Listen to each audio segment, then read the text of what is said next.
Okay, class, we will all stand and let's shout a prayer. Miss Myra, kindly lead us in Let's God and in the presence of the Lord. Amen. Okay, good afternoon, class. Good afternoon, ma'am. Before you take your seats, can you take out the scatter paper and your seats and arrange here. By the way, the secretary who is absent today? Only Cedric, ma'am.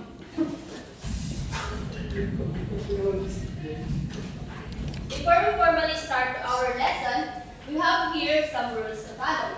These are the classroom rules. First, come to class on time. Second, be ready to learn.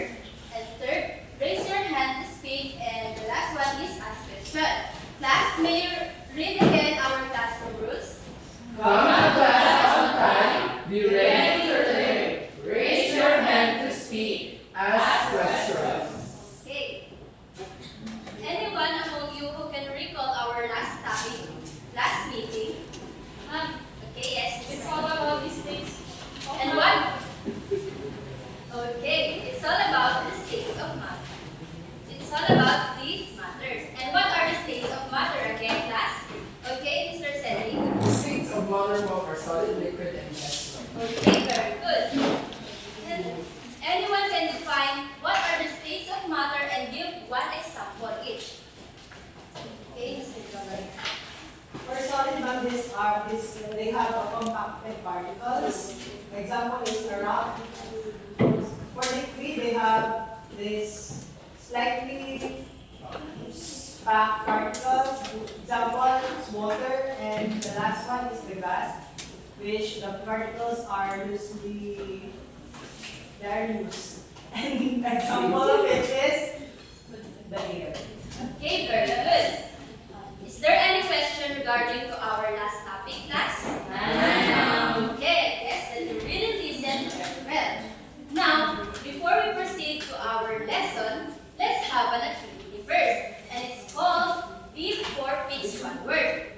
Are you familiar with that, class? Yes. Okay, that's good. Okay, I have here 4 different windows, and each windows has a different examples regarding to our next lesson.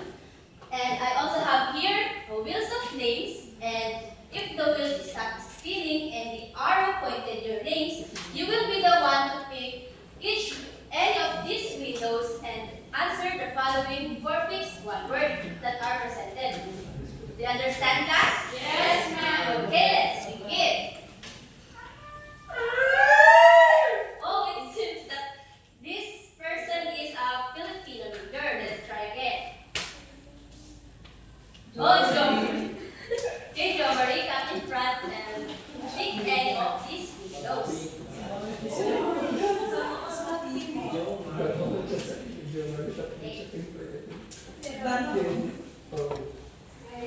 What do you think the pictures? What are these?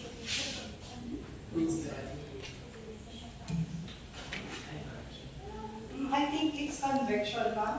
Is he correct, class? Let's Let's see. Wow! Mr. Jomer is correct. Let's give him a clap. Okay. For the next one, oh, Miss Patricia. Let's try again, class.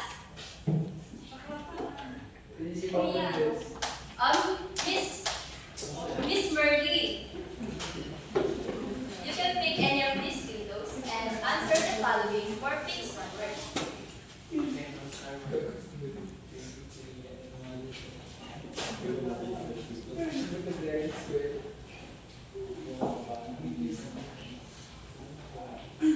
Conduction. It is a conduction. Oh, the answer is conduction. Is she correct, class? Yes, ma'am. Okay, let's see. Rock? Correct. Oh, Miss Burley is correct. The answer is conduction.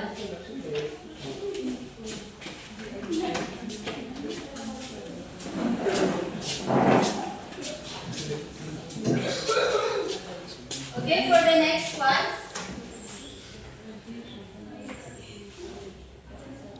Okay, Miss Shaira, kindly pick any of these video and answer the one.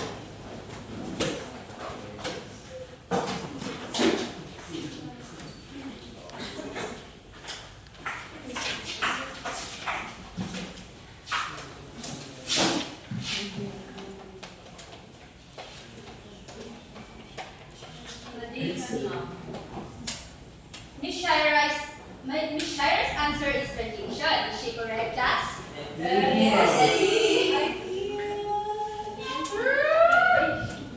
Perfect. Miss Shaira is correct. The answer is radiation.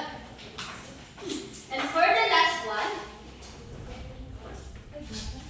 is Paula.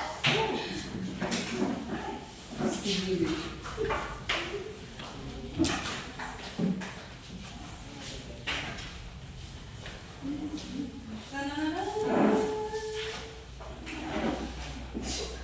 What do you think is the answer, Miss Paula? Based on the picture, I think the answer to this picture is heat. Okay, let's see. Dun, dun. Miss Paula is correct. The answer is heat. Okay, based on the activity that we did, what do you think our next topic for today? Yes, Miss Mayra? I think the topic for today is all about heat transfer. Okay, very good. Our topic for today is heat transfer. Before we proceed to our next lesson, we have here our learning objectives. And let me read it first. At the end of the 45 minutes discussion, the student should be able to A. Identify the methods of heat transfer, conduction, convection, and radiation. The next one, express interest about the application of heat transfer in our daily life. And the last one, construct a model or detailed diagram that accurately represent the three model of heat transfer, conduction, convection, and radiation, demonstrating their understanding through appropriate application of materials, spatial arrangement, and visual clarity. Do you get it, class? Yes, ma'am. Mr. Kenneth, can you read again our learning objectives?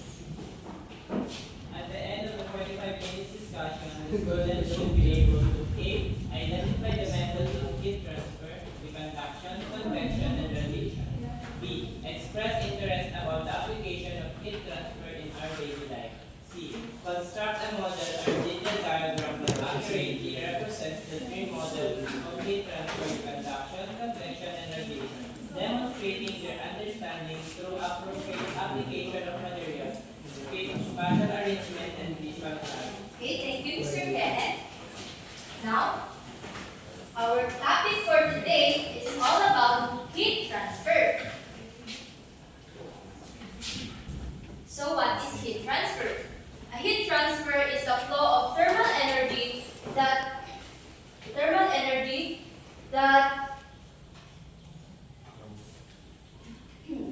heat transfer is a flow of thermal energy from one body to another as a result of different temperature. Class, what do you think the methods of heat transfer? Okay, Mr. Jory. The four words that we have convection, radiation, and conduction. Okay, that's right. Thank you, Mr. Jory. The first one is conduction. Conduction is a process where heat is transferred through direct contact of particles in a material. So from the word direct contact, conduction is when an object is directly contact to another object that has a thermal energy. So for example, is when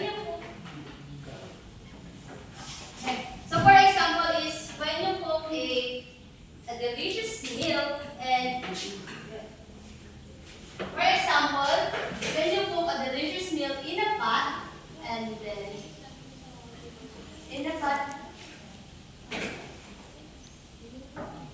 when you cook a delicious meal in a pot and place it on a hot stove,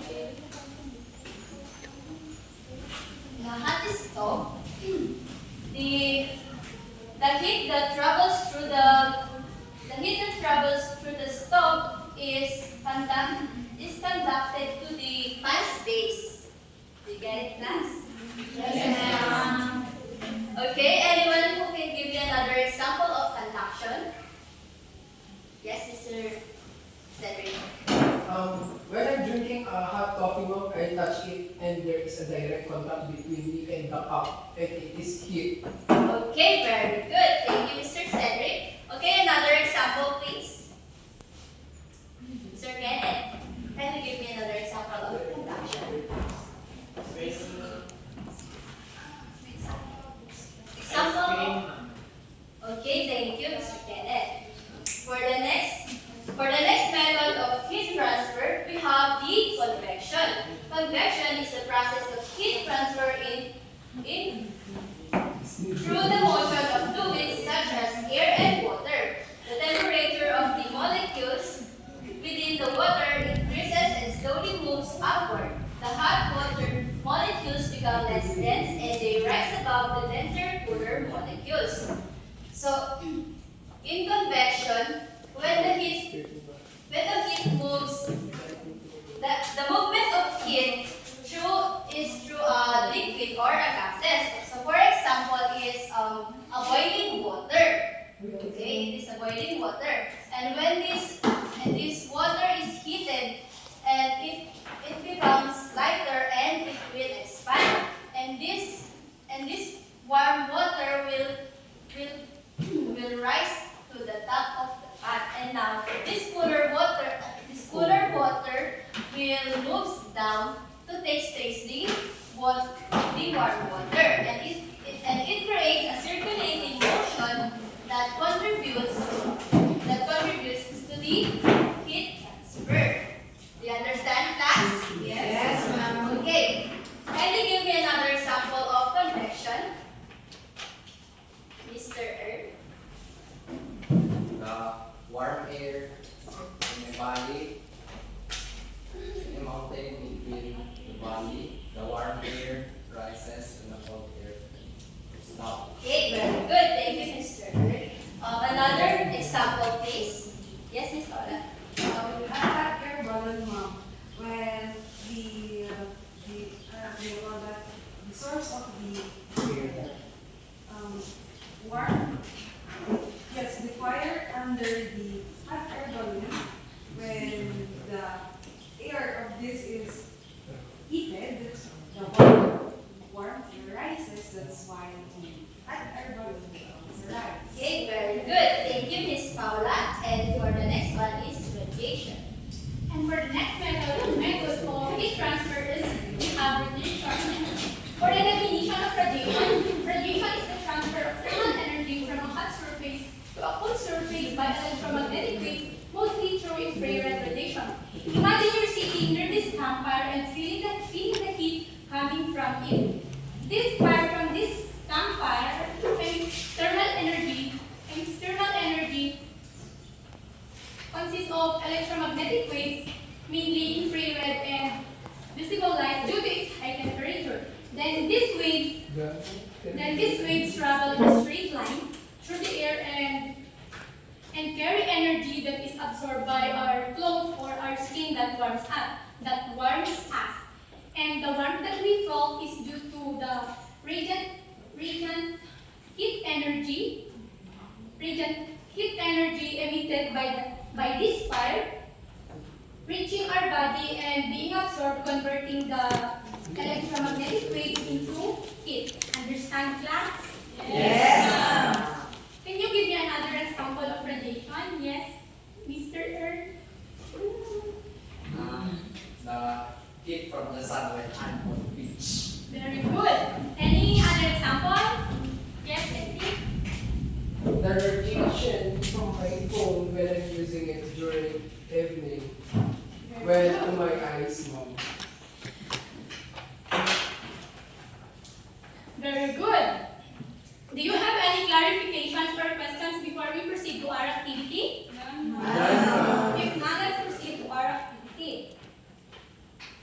I will divide you into three groups using this cutouts of circle, triangle, and square. Whoever gets the same shape will stay together. Please give me a class.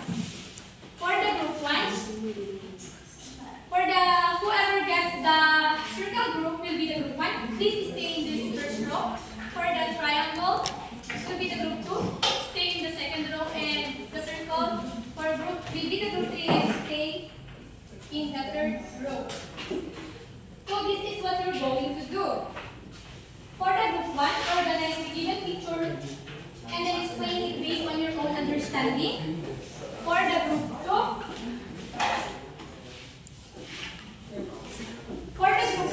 conduct a simple experiment demonstrating how heat transfer occur through convection using the given materials and zero explanation. And for the group 3, draw any diagram that represents radiation in heat transfer and explain it briefly.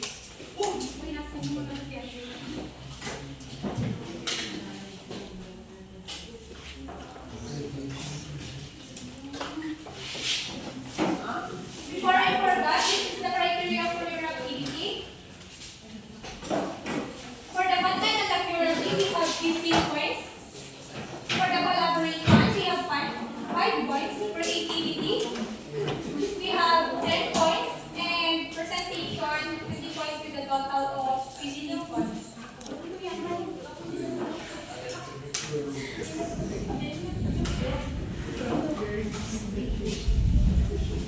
After completing the task, please choose one representative from your group to present their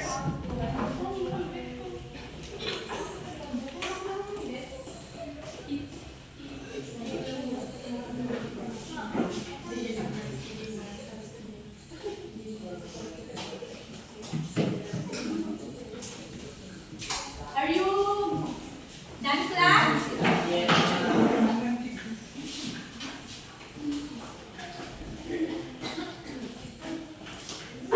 Faster, class. Group 1, kindly present your work. You're done. Group 1.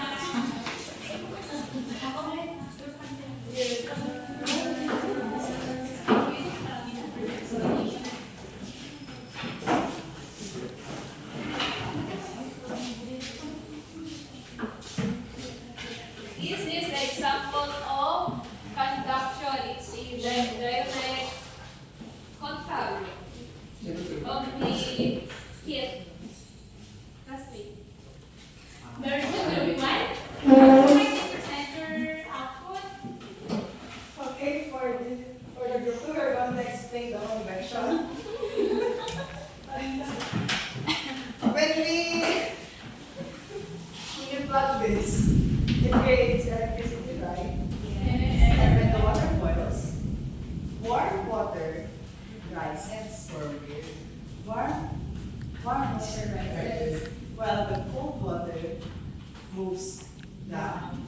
And that's what convection, the process of convection. Very good, group 2. Group 3. So, here is an example of radiation. Just like Ariana Grande, this is the part when the part is over, like that. So Ariana Grande is using a cell phone and he is radiated from the thermal energy of the cell phone. That's why, oh no, radiation energy. Ah! See? Very good, group 3. For your points, for the group 1, I'm giving them 47. And for the group 2, I'm giving them 49 because they explained their work properly. And for the group 3, I'm giving them 49 too. From the activity you did, class, you can now understand the heat transfer, right? Yes. Okay, let's have a short recap. What are the 3 methods of heat transfer again, class? Anyone? Yes, Kenneth? Conduction, convection, and radiation. Very good. Kindly define the heat transfer based on your own understanding about our discussion. Anyone? Nan? Are you seeing this field? Umagala.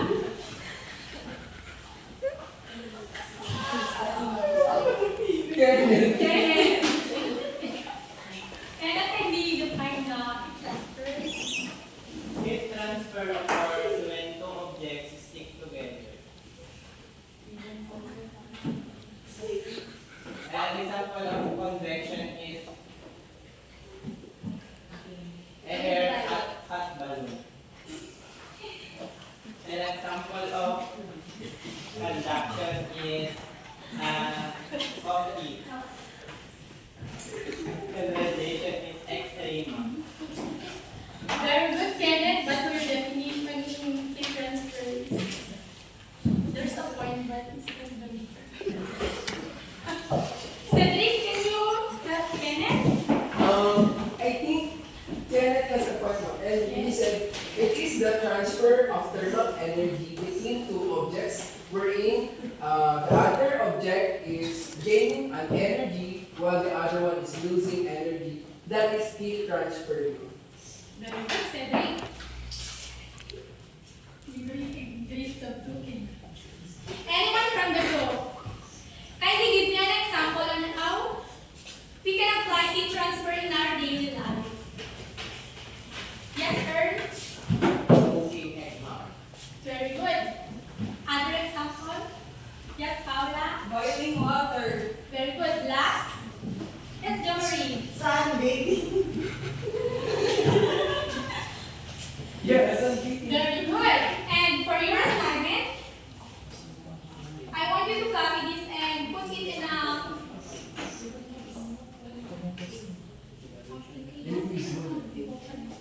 sorry. Sorry, class, my mistake. I forgot your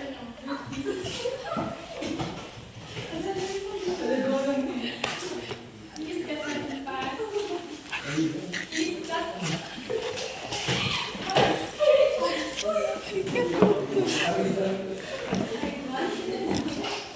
and we pass it forward, please.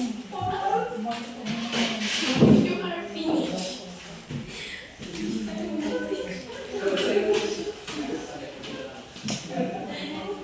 And for your assignment, kindly copy it in your notebook and put it in a one sheet of paper and pass it next meeting.